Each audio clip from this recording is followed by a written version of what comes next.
Many businesses and corporations have been feeling the financial toll of the COVID-19 pandemic, resulting in layoffs and other cutbacks. Now, SFA students and other college students are feeling these same effects as they look for summer internships. Hello and welcome to NAC Edition. I'm Sam Hackett. Today we'll get you up to date on the events and news happening in your community. From the SFA Jazz Band to COVID vaccine updates, we have the information that you need to know.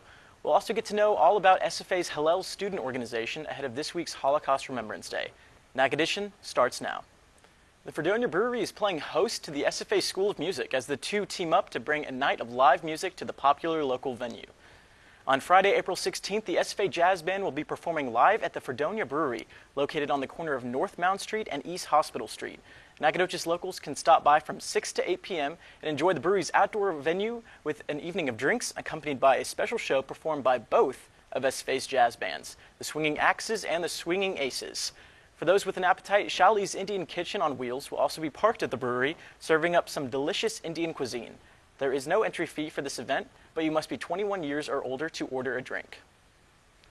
For more information about this event, go to visitnacogdoches.org/events. With the spread of the COVID-19 virus, many Americans find themselves inside, searching for new hobbies. With the spread of the COVID-19 virus, many Americans find themselves inside, searching for new hobbies. Basically working on firearms, rifles, and pistols.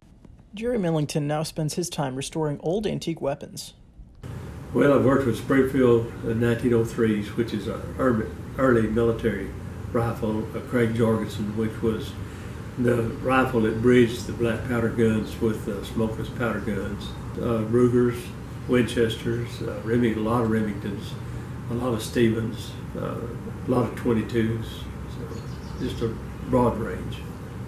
Millington retired from the police force in 2016, but says his interest in firearms started much sooner than that. I just grew up liking guns. I used to shoot my mother's clothespins off the clothespin lines, and I got in a lot of trouble for that, but I got to be pretty accurate with it, and I loved shooting guns, so I just grew up liking guns. The supplies that Millington uses are quite simple, he says.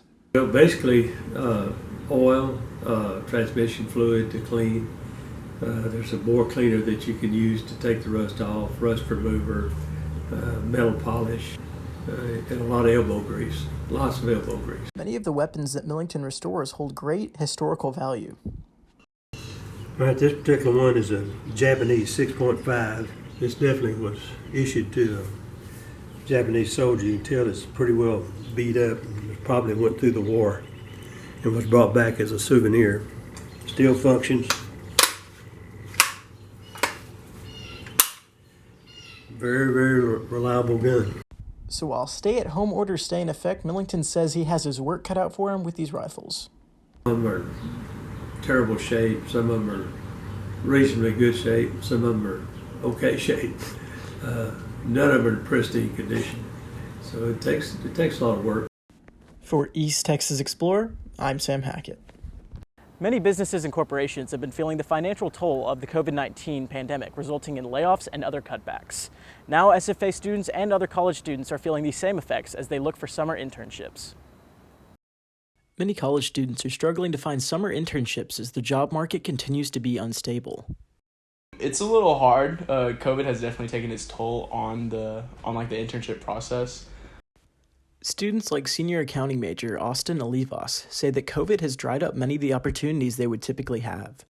Finding employers, I think there's a scarcity of employment opportunities for just graduates right now. But there are resources for students who feel lost in the internship and job search, such as the Center for Career and Professional Development on the 3rd floor of the Rusk building.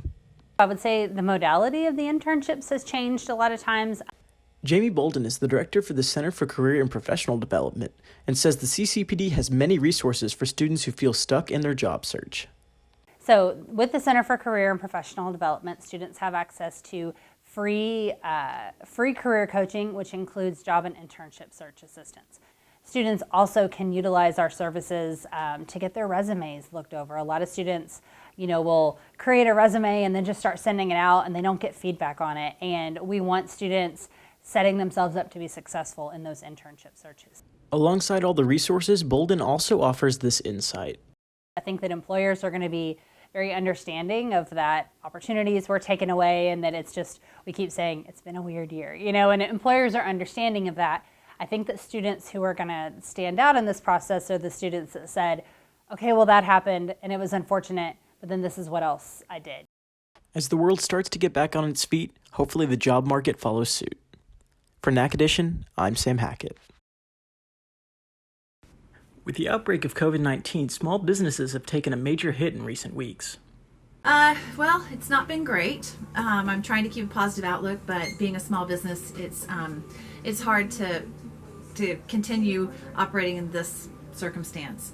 Shannon Fritz has owned and operated Learning Express Toys in Memorial City for 10 years and says the hardest part for small businesses is keeping on employees. We have had to furlough 6 employees, and in other words, I hope that when we can reopen the store, we can bring them back. We are having to close our showroom, so we're not letting customers come in and shop. We are doing everything over the phone, over the internet, direct messages. We're texting pictures of product to customers and trying to still create the perfect gift for their children. But there's still a way for customers to purchase toys. Customers can go online and shop there and choose in-store pickup, meaning that they will come to the store and we'll run it out to the curb. The customers are not coming in right now. Everything is being delivered out to their cars. With schools closed, Fritz says they've seen a spike in specific areas of the store. I think in the early days, 2 weeks ago, the puzzles were the first thing to go. I don't know if customers are growing tired of puzzles now. A lot of workbooks, a lot of summer bridge books, a lot of flashcards. I think parents are concerned about the kids not being in school right now, so they want those learning products. An empty parking lot like this is unusual for a center that typically sees numbers in the thousands. The center that I'm in is a very lively, active center with a lot of big box stores. Unfortunately, most of the big box stores are closed, so traffic is very down. The weather is beautiful. Typically on a day like today, we would have the doors wide open, but that's just where we are. We have to have the doors locked right now, so it's changed. For East Texas Explorer, I'm Sam Hackett.